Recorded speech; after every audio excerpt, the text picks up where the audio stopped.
Nel campionato di prima categoria un Raffadale in splendida forma supera per 4-1 la Barrese e guadagna qualche punto sul secondo posto, visto che l'Atletico Favara ha pareggiato fuori casa 1-1 contro la Branciforte. A guidare la classifica è l'Atletico Gorgone, che ha 5 punti di vantaggio sulla formazione giallo-verde, che ieri ha disputato una gran bella partita e si è portata in vantaggio al 24esimo grazie ad un tiro dalla distanza, un bellissimo tiro che si è insaccato sotto l'incrocio delle pale da parte di Federico Vella. Al 30esimo il raddoppio ad opera del capitano Peppe Arrigo, che al volo metteva alle spalle dell'ottimo portiere ospite Bevilacqua. Al 33esimo ad accorciare le distanze era la Barrese, anche questo un gran bel gol messo a segno da Messina. Prima del riposo arrivava il gol del 4-1, lo metteva a segno Yallow. Il tiro precedente era stato di Arrigo. Nella ripresa il poker era servito da Indelicato. Dopo una bella azione, Indelicato con un gran destro metteva alle spalle del portiere ospite. Finiva 4-1, poi il Raffadari rallentava la corsa, non inveiva sull'avversario. Importante era guadagnare i 3 punti che sono arrivati alla grande. A fine partita abbiamo intervistato l'autore del primo gol, Federico Vella, e il tecnico della formazione del presidente Giacomino Lomascolo, Luigi Bordonaro. Luigi Bordonaro, tecnico del Raffadali, mister, una gran bella vittoria, poteva essere ancora più cospicua, però alla fine No, guarda, importante sono i 3 punti. sì, sicuramente importanti sono i 3 punti, ci accontentiamo del gioco che abbiamo espresso, va bene così, potevamo fare, come ha detto lei benissimo, molti più gol, però alla fin fine quello che a me interessa è il gioco di squadra.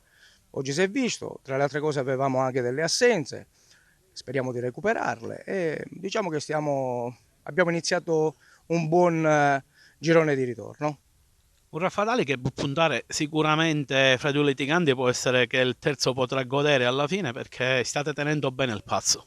Allora, a noi quello che interessa praticamente è non deconcentrarci e pensare al nostro campionato. Io dico sempre ai miei ragazzi che i nostri nemici siamo noi, perché a volte ci culliamo e poi magari possibilmente ci deconcentriamo e purtroppo quello che abbiamo lasciato, diciamo, i punti che abbiamo lasciato dietro non si possono più recuperare. Sicuramente poteva essere una classifica più vantaggiosa per noi, però cerchiamo di non sbagliare, ecco. Vediamo per il futuro, sicuramente avremo un campionato che io reputo apertissimo, perché siamo a 5 punti dalla prima, poi mi sembra che il Favara ieri ha pareggiato, quindi siamo a 3 punti dal Favara.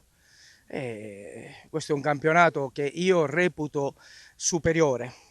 Non è una prima categoria, questa è una categoria secondo me che addirittura si avvicina moltissimo alla promozione per le forze in campo. Federico Vella, un gran gol che ha sbloccato la partita contro la Barresa, una partita poi alla fine facile, avete vinto e accorciata sempre in classifica per i primi posti. Bene, come ha detto lei, alla fine facile perché le partite, come dice il mister, prima si devono giocare. Poi fortunatamente ho trovato un gran gol, frutto di come stiamo lavorando in questa stagione. La partita è stata in discesa. Purtroppo abbiamo subito un gol, il primo che subiamo in casa, però alla fine siamo rimasti, ci siamo confermati quelli che siamo e abbiamo ancora vinto in casa. Un Raffadali che resta in corsa ancora per il primo posto ed è in corsa pure in Coppa Sicilia.